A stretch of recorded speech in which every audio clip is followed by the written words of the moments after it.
Évangile de Jésus-Christ selon saint Matthieu, chapitre 22, versets 34 à 40. En ce temps-là, les pharisiens, apprenant que Jésus avait fermé la bouche aux Sadducéens, se réunirent. Et l'un d'entre eux, un docteur de la loi, posa une question à Jésus pour le mettre à l'épreuve. « Maître, dans la loi, quel est le grand commandement ?» Jésus lui répondit, « Tu aimeras le Seigneur ton Dieu de tout ton cœur, de toute ton âme et de tout ton esprit. Voilà le grand, le premier commandement.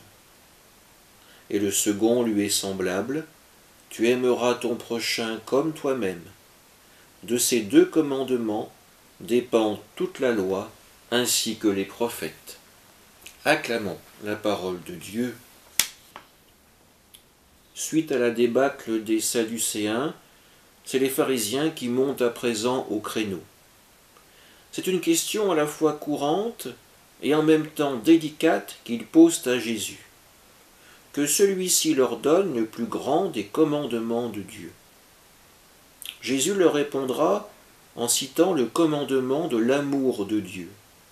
Pour le réaliser, le croyant doit ouvrir sa personne, son cœur, mais aussi son énergie, c'est-à-dire son âme, et enfin ses pensées, à travers son esprit, à son Créateur.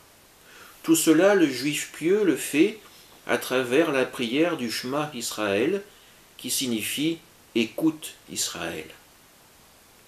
Dans la foulée, Jésus va immédiatement le faire suivre du commandement de l'amour du prochain, qui pour Jésus ne fait qu'un avec le précédent. Si nous savons être aimés de Dieu, alors nous pourrons nous aimer nous-mêmes, et ainsi être capables d'aimer les autres.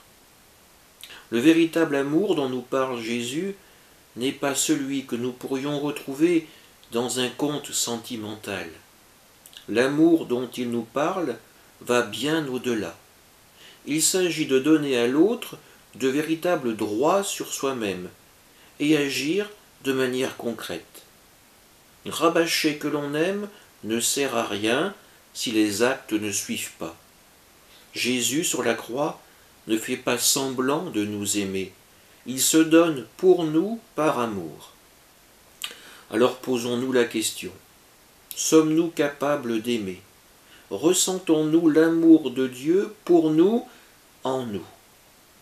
Aimer Dieu, aimer son prochain, c'est peut-être là que tout se joue pour nous aujourd'hui.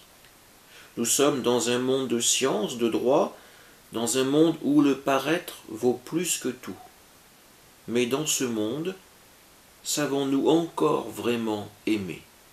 Amen.